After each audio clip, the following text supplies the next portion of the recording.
नमस्कार मित्रांनो, कसे आहात तुम्ही? दिवसभराच्या धावपळीतून आणि कामाच्या गडबडीतून थोडा वेळ स्वतःसाठी काढलात हे बघून खरंच खूप छान वाटलं. आजचा हा वेळ फक्त आणि फक्त तुमचा आहे. तुमचे डोळे मिटा, एक मोठा आणि शांत श्वास घ्या. आजूबाजूला जो काही गोंधळ सुरू आहे ना, तो थोडा वेळ अगदी बाजूला ठेवून द्या. आपण सगळेच जण आयुष्यात कधी ना कधी एका अशा टप्प्यावर येतो जिथे आपल्याला फक्त कुणीतरी समजून घेणारं हवं असतं.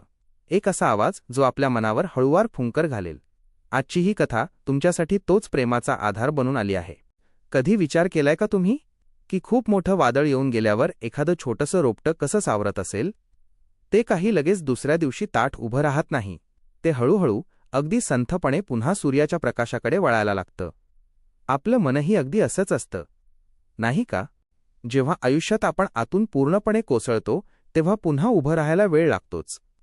तुम्ही कधी हा अनुभव घेतलाय का? एखादं जवळचं नातं जेव्हा दुरावतं तेव्हा ती मनाची पोकळी कशी भरून काढायची हा प्रश्न तुम्हालाही कधी पडलाय का? आज आपण याचं सावरण्याची एक अतिशय हळवी आणि सुंदर गोष्ट ऐकणार आहोत. समर यांनी लिहिलेलं हे पुस्तक राधा भाग 2 सावरण्याची संथावळ ही फक्त एका पुस्तकाची गोष्ट नाहीये, तर ही तुमच्या, माझ्या आणि आपल्या सर्वांच्याच आतल्या मनाची गोष्ट आहे. आपण पहिल्या भागात पाहिलं की कसं सगळं काही कोसळून गेलं होतं. पण आज आपण त्या कोसळलेल्या ढिगाऱ्यातून बाहेर कसं यायचं ते अनुभवणार आहोत. या कथेची नायिका ती तुमच्या माझ्यासारखीच एक साधी मुलगी आहे. ती आता तिच्या आयुष्यातल्या एका अशा वळणावर उभी आहे जिथे भूतकाळाच्या आठवणी तिला सतत मागे खेचतायत. पण तरीही तिला पुढे जायचं आहे. दुःख विसरणं इतकं सोपं नसतं. ते डोळ्यांतील अश्रूंसारखं असतं जे हळूहळू ओघळतं आणि मग कुठेतरी मन थोडं हलकं होतं.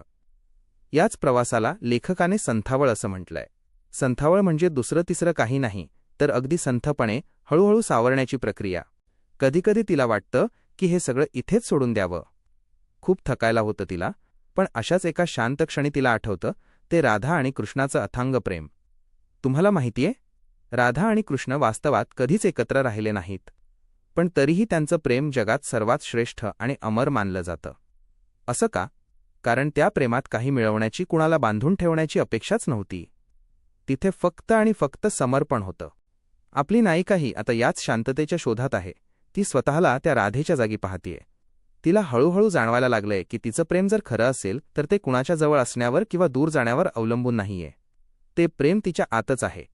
ती जेव्हा एका मोठ्या झाडामागे शांत उभी राहून स्वतःच्याच मनातील राधाकृष्णाला झोपाळ्यावर झुलताना पाहते, तेव्हा तो झोपाळा फक्त बाहेर नाही, तर तिच्या आतल्या विचारांनाही एक लय देत असतो. त्या दृश्यातून तिला एक वेगळीच न अनुभवलेली शांतता मिळते. हा सावरण्याचा प्रवास फक्त एका दिवसाचा नाहीये. हा प्रवास आहे रात्रभर चालणाऱ्या विचारांचा, सकाळच्या पहिल्या किरणासोबत येणाऱ्या आशेचा आणि स्वतःला नव्याने ओळखण्याचा. तुम्हालाही कधी असं वाटलंय का की आपण स्वतःलाच नव्याने भेटावं, आपल्या आतल्या त्या खऱ्या मीला ओळखावं? नायिकेचा हा प्रवास आपल्याला हेच तर शिकवतोय. ती जशी जशी सावरतीये तशी तशी ती आपल्यालाही सावरण्याची एक नवी उमेद देतीये. हा होता तिच्या सावरण्याच्या प्रवासाचा पहिला टप्पा, जिथे तिने फक्त दुःखाचा स्वीकार केलाय. पण पुढे काय होतं? ती खऱ्या अर्थाने स्वतःच्या आतला तो राधेचा अंश कसा शोधते, हे आपण पुढच्या भागात नक्की ऐकूया. तोपर्यंत स्वतःला वेळ द्या आणि शांत राहा. तुम्हाला कधी असा अनुभव आलाय का की आपण एखाद्या दुःखातून बाहेर पडण्यासाठी धैर्याने एक पाऊल पुढे टाकतो आणि अचानक एखादी जुनी आठवण आपल्याला पुन्हा 2 पावलं मागे खेचून नेते? सावरण्याची ही प्रक्रिया कधीच एका सरळ रेषेत नसते. ती एखाद्या झोपाळ्यासारखी असते, सतत मागे पुढे होणारी. आपल्या कथेच्या नायिकेचंही असंच काहीसं होतंय. पण आता तिच्यात एक हळूवार बदल घडतोय. ती आता स्वतःला बंदिस्त भिंतींमधून बाहेर काढतेय आणि निसर्गाच्या जवळ जातेय. तुम्ही कधी शांत रानात किंवा एखाद्या जुन्या मोठ्या झाडाखाली अगदी एकटे बसला आहात? तिथली ती पानांची सळसळ आणि ती नीरव शांतता आपल्याला न विचारलेल्या कितीतरी प्रश्नांची उत्तरं देऊन जाते. तिलाही निसर्गाकडून एक खूप मोठी गोष्ट शिकायला मिळते. ती पाहते की झाडं कधीच आपली पानं गळून पडली म्हणून रडत बसत नाहीत. ती वसंत ऋतूची आणि नव्या पालवीची अत्यंत संयमाने वाट पाहतात. हीच ती संथावळ. हाच तो संयम. राधेचं प्रेम कृष्णावर होतं, पण जेव्हा कृष्ण मथुरेला निघून गेला तेव्हा राधेने स्वतःला संपवलं नाही किंवा ती कोसळली नाही. तिने त्या प्रेमाला आपल्या आत इतकं खोलवर रुजवलं की ती स्वतःच प्रेमाचं दुसरं नाव बनून गेली. आपल्या या नायिकेलाही आता याच वाटेवर चालायचं आहे. विरहाचं ते दुःख तिला आता ओझं वाटत नाहीये, तर स्वतःला नव्याने घडवण्याचा, स्वतःवर नव्याने प्रेम करण्याचा तो एक मार्ग वाटू लागलाय. एकटे पडतो तेव्हा तो एकांत आपल्याला खरंच शांती देतो की मनाची भीती आणखी वाढवतो? एकांत हा शब्द ऐकायला जेवढा सोपा वाटतो ना, प्रत्यक्ष जगायला तेवढाच कठीण असतो. जेव्हा आपण जगाच्या कोलाहलातून बाहेर पडून स्वतःच्याच मनाच्या एकांतात प्रवेश करतो, तेव्हा सुरुवातीला एक विचित्र भीती वाटते. आजूबाजूला कुणीही नसतं, फक्त आपले स्वतःचे विचार असतात, आणि असतो तो कधीही न पुसता येणारा भूतकाळ. आपल्या कथेच्या नायिकेलाही आता बरोबर याच भीतीचा सामना करावा लागतोय. ती निसर्गाच्या सान्निध्यात आली खरी, पण स्वतःच्या आतला तो जो गोंधळ आहे ना, तो तिला शांत बसू देत नाहीये. तुम्ही कधी स्वतःच्याच विचारांना असं एकदम सामोरं गेला आहात, जेव्हा त्या विचारांपासून पळून जाण्यासाठी कोणताही रस्ता नसतो आणि कुणाचाही आधार नसतो? पण इथेच खऱ्या संथावळीची म्हणजेच सावरण्याची परीक्षा असते. ती आता पळून जात नाही. ती त्या शांत वातावरणात डोळे मिटून स्वतःला स्थिर करण्याचा प्रयत्न करते. राधा आणि कृष्णाचा तो झोपाळा आता तिच्या डोळ्यांसमोर आणखी स्पष्ट होतोय. तिला आता हळूहळू उमजू लागले की हा एकांत तिला घाबरवण्यासाठी नाही, तर तिला तिची स्वतःचीच नव्याने ओळख करून देण्यासाठी आलाय. विचार करा ना, राधेने तो विरहाचा एकांत कसा स्वीकारला असेल? जेव्हा मथुरेच्या दिशेने जाणारा कृष्णाचा रथ दिसेनासा झाला असेल, तेव्हा तिच्या मनाची अवस्था काय झाली असेल? पण तरीही ती कोसळली नाही. तिने तो विरह आणि तो एकांत अत्यंत संयमाने आपलासा केला. कारण तिला माहीत होतं, कृष्ण जरी शरीराने दूर असला तरी तो तिच्या श्वासात, तिच्या प्रत्येक विचारात वसलेला आहे. आपल्या नायिकेलाही आता हेच सत्य गवसत आहे. ज्या प्रेमासाठी ती बाहेरच्या जगात तडफडत होती, ज्या व्यक्तीच्या जाण्याने ती आतून पूर्णपणे तुटली होती, ती कमतरता आता तिला जाणवेनाशी झाली आहे. कारण तिला आता समजलंय की प्रेम हे कुणाच्या असण्या नसण्यावर अवलंबून नसतं. ते एक असं रोपटं आहे जे एकदा मनात रुजलं की ते आपल्याच बळावर बहरत राहतं. तिची ही धडपड आता एका अतिशय सुंदर आणि प्रगल्भ अशा शांततेत बदलत आहे. पण एक प्रश्न मनात येतोच. जुन्या आठवणी आणि भूतकाळाचे ते घाव खरंच एवढ्या सहजासहजी आपली साथ सोडतात का? जेव्हा आपण पूर्णपणे सावरलोय असं वाटत असतं आणि अचानक एखादी जुनी आठवण पुन्हा नव्याने समोर येऊन उभी राहते, तेव्हा काय होतं? हे नव्याने सावरलेलं मन त्या वादळात पुन्हा डळमळेल का? तिच्या या प्रवासात असाच एक क्षण आता येणार आहे. या अगदी वाऱ्याच्या लहरींसारख्या असतात. कधी अचानक येतात आणि मनाचं तळ ढवळून काढतात. तुम्ही कधी असा अनुभव घेतलाय का? जेव्हा तुम्हाला वाटतं की तुम्ही आता पूर्णपणे सावरला आहात, सगळं काही ठीक झालंय, आणि अचानक एखादं जुनं गाणं कानावर पडतं किंवा रस्त्यावरून चालताना एखादा ओळखीचा सुगंध येतो, आणि क्षणात तो सगळा विसरलेला भूतकाळ पुन्हा डोळ्यांसमोर उभा राहतो. आपल्या नायिकेसोबतही नेमकं असंच होतंय. एकांत आणि निसर्गाच्या सान्निध्यात हळूहळू शांत झालेलं तिचं मन एका जुन्या आठवणीनं पुन्हा अस्वस्थ होतं. डोळ्यातून पुन्हा एकदा अश्रू ओघळतात. पण यावेळी काहीतरी वेगळं घडतं. यावेळी ती स्वतःला रडण्यापासून थांबवत नाही. ती स्वतःला दोष देत नाही. कधीकधी आपण दुःखाशी खूप लढायला जातो, नाही का? मला रडायचं नाहीये, मला आता कमकुवत पडायचं नाहीये, असं सतत स्वतःला सांगत राहतो. पण खऱ्या सावरण्यात म्हणजेच या संथावळीत लढायचं नसतं, तर स्वीकारायचं असतं. ती हेच करते. ती त्या अश्रूंना वाहून जाऊ देते. तिला उमगतं की ढग जड झाले की जसा पाऊस पडतो आणि आकाश पुन्हा निरभ्र होतं, तसंच मनाचंही असतं. तुम्ही कधी स्वतःच्याच अश्रूंना अशी मोकळी वाट करून दिलीये का? कोणतीही अट न ठेवता स्वतःला कधी कोसळू दिलंय का? कारण जोपर्यंत आपण कोसळलेल्या गोष्टींचा पूर्णपणे स्वीकार करत नाही, तोपर्यंत नवीन पाया कसा उभारणार? तिने आता हा नवा पाया उभा करायला सुरुवात केली आहे, आणि इथूनच तिचा प्रवास एका नव्या आणि महत्त्वाच्या वळणावर जातो. ते वळण आहे क्षमा करण्याचं. क्षमा हा शब्द उच्चारायला जितका हलका वाटतो ना, प्रत्यक्ष कृतीत आणायला तो तितकाच जड असतो. कुणाला तरी माफ करणं म्हणजे नेमकं काय? आणि सर्वात महत्त्वाचं म्हणजे स्वतःला माफ करणं म्हणजे काय? जेव्हा नाती तुटतात तेव्हा मागे फक्त दुःख उरत नाही, तर उरतो तो खूप सारा राग, स्वतःबद्दलचा आणि समोरच्या व्यक्तीबद्दलचा. माझं काय चुकलं? त्याने असं का केलं? या प्रश्नांच्या चक्रव्यूहात आपण अडकून पडतो. आपल्या नायिकेलाही याच प्रश्नांनी घेरलं होतं.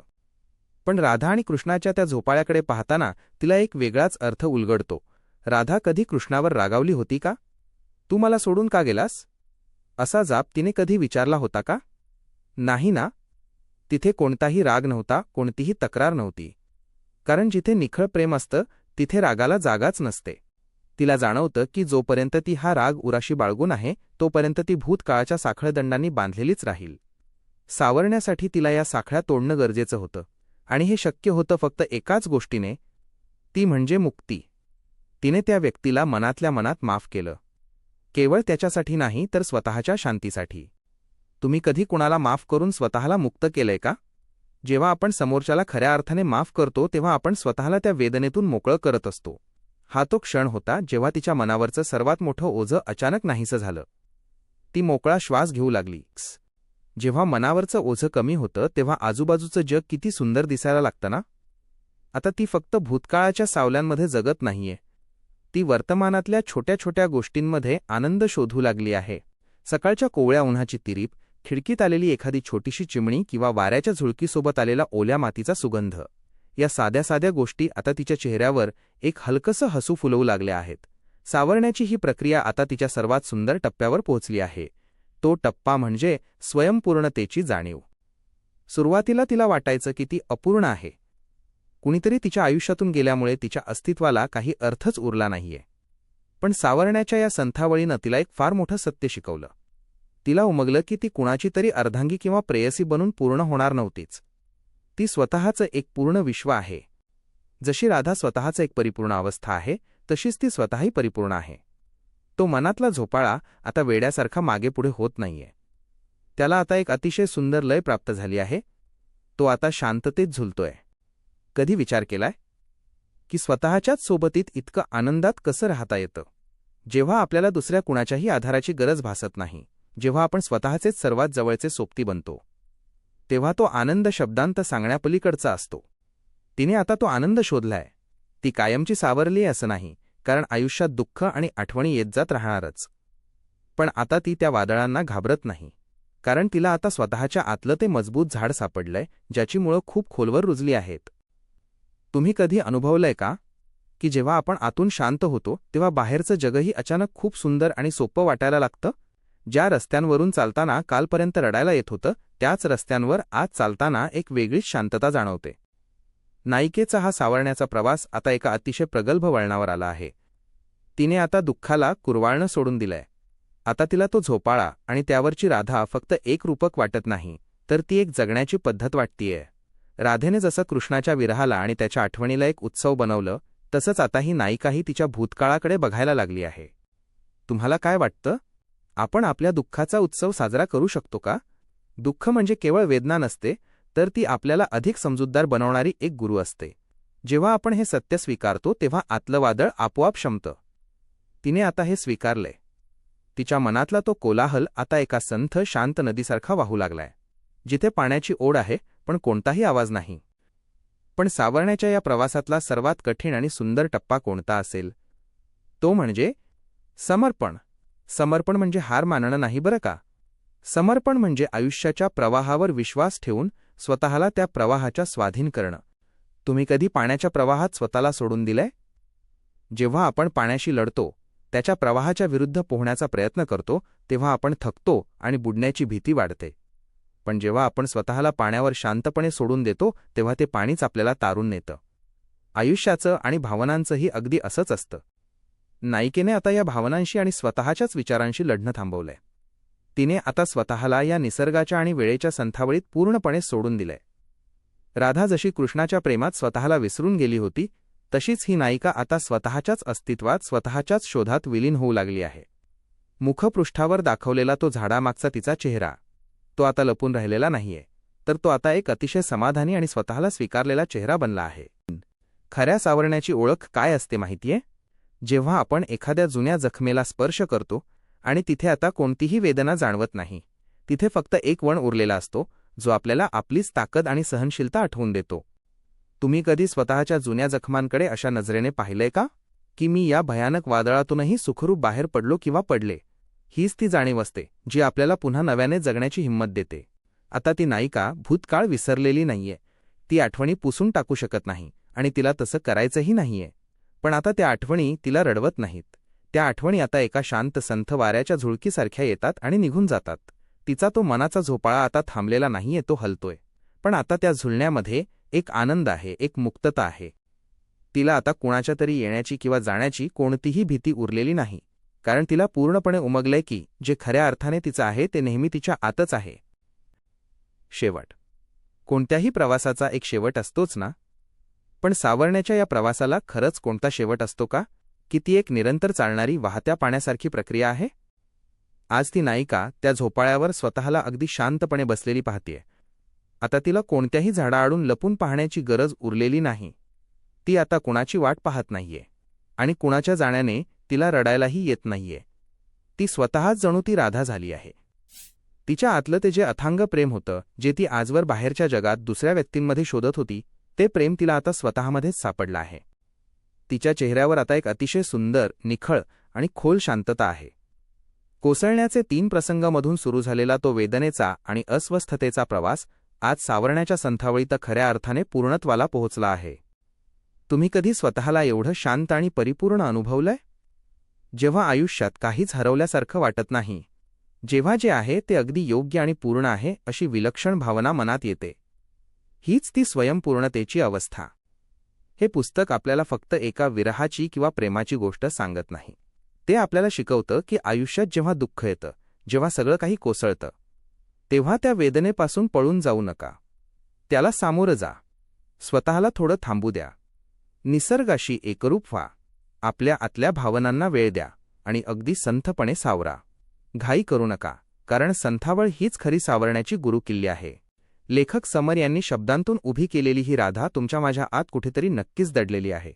फक्त गरज आहे ती त्या झाडामागून बाहेर येण्याची, स्वतःच्या अस्तित्वाचा स्वीकार करण्याची आणि स्वतःच्याच आनंदाचा तो झोपाळा अगदी मुक्तपणे झुलवण्याची.